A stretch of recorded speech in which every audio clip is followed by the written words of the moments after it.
Accord, désaccord avec Guillaume Durand. Voilà, nous sommes avec André Berkoff pour Valeurs Actuelles. Bonjour mon cher André. Bonjour Guillaume. Avec Eric Fotorino, le patron du 1, Pourquoi les Juifs ont peur.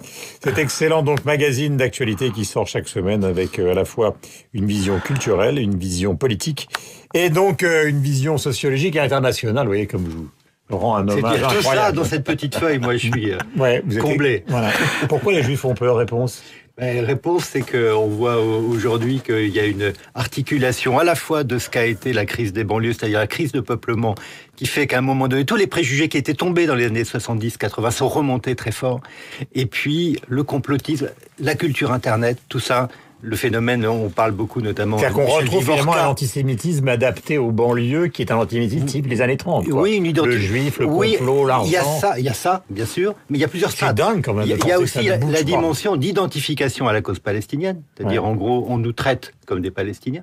Il y a là-dessus le chômage, l'exclusion, etc. Et puis la culture Internet, où tout est possible, qui se cristallise à travers le phénomène Dieudonné. Vous voyez à la fois des gens d'extrême droite, des pro-palestiniens, donc tout ce mélange fait que... Et donc aujourd'hui, effectivement, quand on voit juste les chiffres, il suffit de voir aussi tous les lieux de Seine-Saint-Denis qui sont quittés par les Juifs pour aller dans le centre de Paris, etc.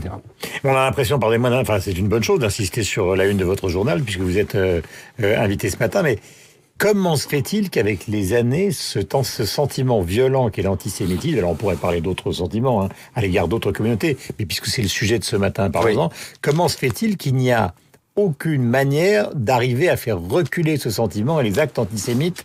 Je sais que c'est dans le journal. Non, mais on a une phrase d'Hannah Arendt qu'on a recitée. De tous les maux qui ont ravagé le XXe siècle, l'antisémitisme est le seul qui demeure incurable. Ça veut dire quoi? Ça veut dire qu'à chaque fois qu'il y a une crispation à un moment donné, sociale, économique, religieuse, ça ressort, ça revient. Donc vous lisez Sartre, la réflexion sur la question juive, vous avez l'impression qu'on est aujourd'hui, c'est-à-dire le juif dans le regard de l'autre, avec tous les mêmes clichés que vous venez de rappeler. L'argent, le fait qu'ils sont non pas binationaux, le pouvoir, la collusion des médias maintenant. Et aujourd'hui, et aujourd'hui, je pense que ce qui est très fort aussi, c'est l'assimilation, si je peux dire ce mot, entre sionisme et antisémitisme. Antisionisme, c'est pas la critique de la politique d'Israël, c'est le fait qu'Israël ne doit pas exister. Je voudrais qu'on écoute le zapping de la matinée. Après, évidemment, on va parler avec André de la situation politique. Commençons par Jean-Christophe Lagarde, le président de l'UD. Il était sur France 2. Voici ce qu'il pense de la réforme constitutionnelle qui est un pataquès sans nom. Sur l'inscription de l'état d'urgence dans la Constitution, ce qui est nécessaire, c'est d'organiser un contrôle parlementaire et un contrôle juridictionnel, un contrôle des juges, qui permet que si on confie des pouvoirs exceptionnels à l'État en cas de crise, il n'y ait pas de dérive de cet État, il n'y ait pas de risque de dérive autoritaire. Aujourd'hui, en l'état du texte, objectivement, ça n'est pas satisfaisant. Le contrôle parlementaire n'est pas assez assuré, l'état d'urgence n'est pas assez limité dans le temps, c'est ce que nous demandons à modifier, on verra dans les débats. Deuxième point de vue, Xavier Bertrand, président de la région Nord-Pas-de-Calais. Vous savez qu'il y avait un grand déjeuner avec François Hollande et les présidents de région hier. Et sur le thème du chômage, il était question donc d'une sorte de collaboration entre l'opposition, la majorité, l'État et les régions sur ce chômage. Qu'en pense Bertrand Xavier ? Si l'État, par exemple, nous dit d'accord pour que les régions puissent piloter, copiloter la formation des demandeurs d'emploi, alors je suis preneur. Et je vais même plus loin. Je me moque de savoir quelle est la couleur politique du gouvernement. Je suis sorti de Matignon, de l'Élysée, je suis pas devenu socialiste. Le président et le Premier ministre sont pas devenus gaullistes, mais je sais que si c'est l'intérêt de ma région, je vais pas me gêner. Et Laurent Wauquiez, qui était l'invité d'Europe 1 ce matin, lui a expliqué pourquoi il avait, comme quoi il y a un point de vue différent à l'intérieur des Républicains, pourquoi il avait boycotté le déjeuner présidentiel d'hier. Participer à une mascarade à l'Élysée, ça ne grandit personne. Non, c'était clairement pour dire notre désaccord. Je ne veux pas cautionner le plan de François Hollande sur l'emploi. Voilà, donc c'est clair, c'est net. Est-ce que c'est si clair et si net que ça, André ? De voir les présidents de région qui ne vont pas à l'Élysée, ce qui... Non, mais bien sûr, mais tout le problème aujourd'hui, vraiment, on assiste à, je ne dirais pas le dernier chapitre, hélas, d'une décomposition. Regardez sur la déchéance de nationalité, regardez sur tout. C'est-à-dire qu'on a l'impression, et c'est ça qui est terrible, honnêtement, et ça n'a rien à voir avec la gauche et la droite, c'est que le gouvernement actuel, il lance des mesures, il revient sur ces mesures, il y a une espèce de flou absolument total sur pratiquement tous les domaines. Soyons clairs, personne n'y comprend plus rien. Rien. Rien. Urvoas est en train de réfléchir, de rédiger un texte pour faire plaisir aux uns, pour faire plaisir aux autres. On ne s'applique pas aux binationaux, on ne s'applique pas à ceci. Si vous voulez, il y a vraiment un problème de s'enfoncer dans le brouillard pour ne gêner personne et pour accommoder tout le monde, qui fait que d'ailleurs, c'est très amusant, le départ de Taubira n'a non seulement rien arrangé, je vais vous lire la phrase, mais à augmenter le flou. La phrase qui encore une fois, parce qu'ils ont modifié, qui pose un problème. La peine complémentaire. Donc voilà la phrase qui est mise dans le texte et qui est maintenant combattue par tout le monde. La peine complémentaire prévue emporte déchéance de la nationalité française, sauf si elle a pour résultat de rendre la personne condamnée apatride. Donc en gros, si on comprend, ça veut dire que on en revient aux binationaux. Exactement. Voilà. Donc la périphrase n'a servi à rien.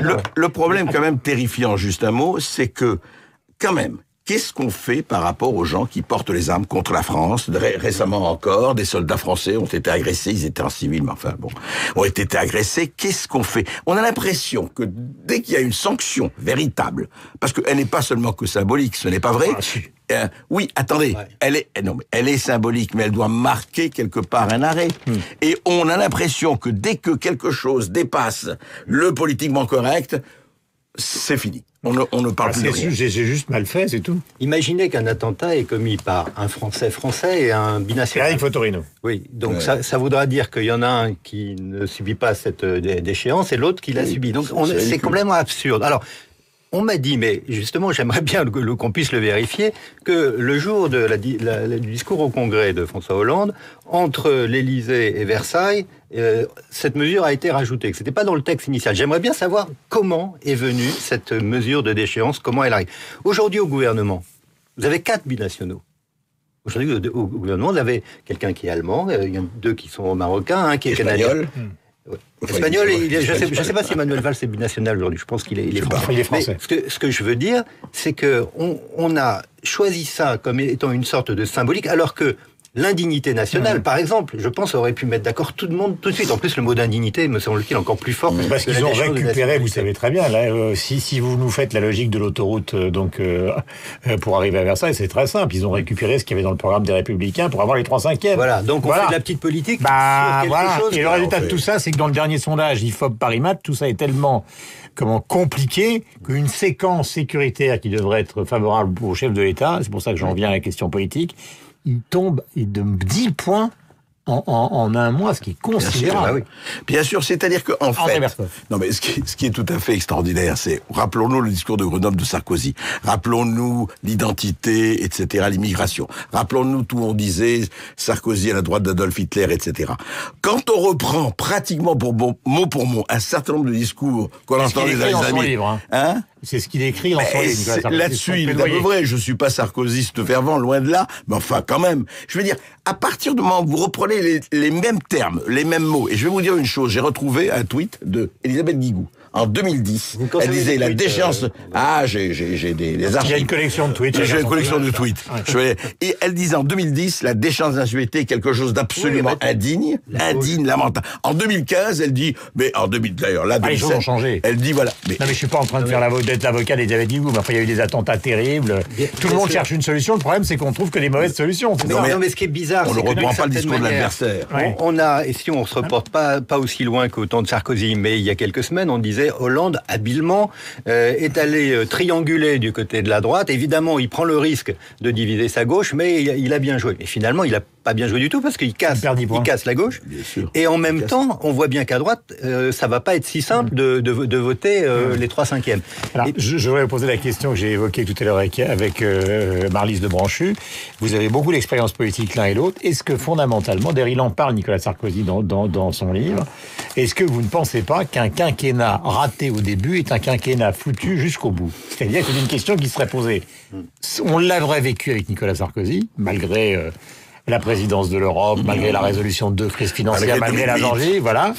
Et est-ce que c'est pas exactement le même phénomène qui est en train de se placer avec Hollande? C'est-à-dire qu'il s'agite, mais il s'enfonce, comme dans les marais. Sauf que le phénomène est beaucoup plus grave, je dirais, quelque part, parce que la droite, on avait l'habitude de la droite d'un certain cynisme de la droite. On se disait, la droite, faut pas lui demander d'être morale, c'est pas son rôle. La gauche était par essence la gauche divine, la gauche morale. Quel rapport avec le quinquennat? Ben, c'est très simple. C'est que François Hollande est arrivé sur un programme. Pendant 3 ans, il a pataugé avec son programme. Et aujourd'hui, il se révèle social-démocrate à droite et compagnie. Oui, mais personne n'y comprend plus rien. Oui, sauf que le quinquennat est en train de le tuer, alors que lui, il croit qu'il peut remuer dans les marais. Oui, moi, je pense que le quinquennat, c'est pas tant qu'il tue Hollande, c'est qu'il tue nos institutions. Moi, je considère qu'un quinquennat, ça veut dire que vous passez le début à essayer d'expliquer pourquoi vous faites pas ce que vous deviez faire, et vous faites la fin en disant voilà comment je ferai au prochain si je suis réélu. Donc, je pense qu'on est dans un président qui est toujours soit en après-campagne, soit en avant-campagne. Il n'y a jamais un temps, un moment T où il gouverne vraiment. Ou alors il faut un septennat, je crois que c'est Juppé qui propose. Non renouvelable. Un seul, et c'est tous les 7 ans,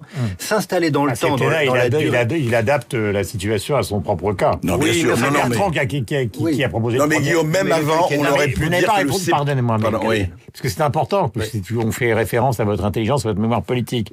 Est-ce que Hollande est cuit? Il ne le sait pas, il essaye d'arranger, de bricoler la déchéance de nationalité, de trouver une sorte de nouvelle majorité centriste, etc.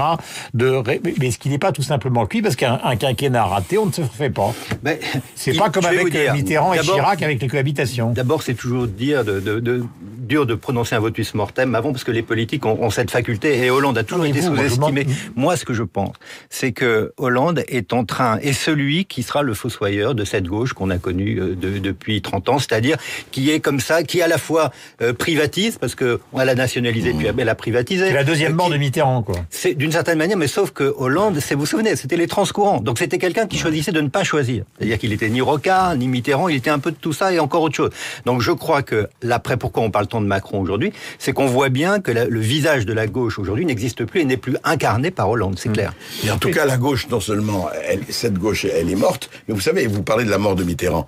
Mais Mitterrand, il avait fait le tournage. Il avait fait le retournement en 83.